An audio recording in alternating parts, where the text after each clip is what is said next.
శ్రీగురుభ్యో నమః.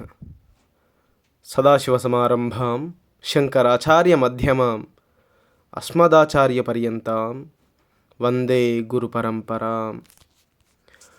ఒకానొక సందర్భంలో పరమాచార్యస్వామి వారి దర్శనం కొరకు నా మిత్రునితో కలిసి మహారాష్ట్రలో ఒక పట్టణానికి వెళ్ళాను. కానీ మహాస్వామి వారు 3 రోజుల ముందే అక్కడి నుండి బయలుదేరి ఆ ఊరి పరిసర ప్రాంతాలలో ఉన్న నదీ పరివాహక ప్రాంతంలోని మామిడి తోటలో విడిది చేసినట్టు తెలుసుకొని అక్కడికి వెళ్ళాము. మేము అక్కడికి వెళ్ళగానే ఆ మామిడి తోటలో మహాస్వామి వారి దర్శనానికి వచ్చే వారికి చేసిన అన్ని ఏర్పాట్లను చూసి ఆశ్చర్యపోయాము. మహాస్వామి వారు ఇక్కడ బస చేయడానికి కారణం మాకు మఠం అధికారులు చెప్పారు. మహాస్వామి వారు ఇంతకు ముందు పట్టణంలో ఉండి రోజు పూజ చేసేవారు. ఆ ఆరాధనను చూడడానికి ఒక మధ్య వయస్కుడు వచ్చి గుంపులో చివర నిలబడి పూజను చూసి వెళ్ళిపోయేవాడు. ఎప్పుడూ మహాస్వామి వారి వద్దకు రాలేదు.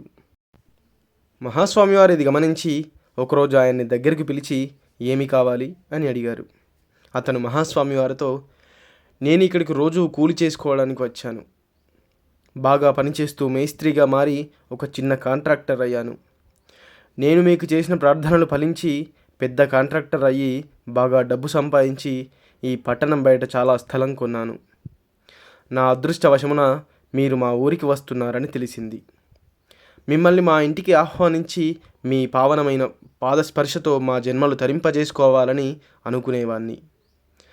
కానీ నేను తక్కువ జాతి వాడిని కావడం వల్ల మీరు మా ఇంటికి రారు అని ఇక్కడున్న వారందరూ చెప్పారు. ప్రతిరోజు మిమ్మల్ని ఆహ్వానించాలనే ఇక్కడికి వచ్చేవాణ్ణి. కానీ మీరు ఎక్కడ తిరస్కరిస్తారో అని ధైర్యం చాలక మిమ్మల్ని అడగలేదు అని చెప్పాడు.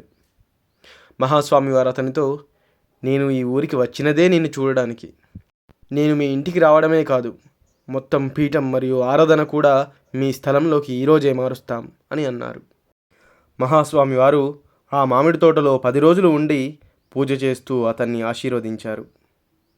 అపార కరుణా సింధుం జ్ఞానదం శాంతరూపిణం శ్రీ చంద్రశేఖర గురుం ప్రణమామి ముదాన్వహం. సర్వం శ్రీ గురుదివ్యచరణారవిందార్పణమస్తు. స్వస్తి.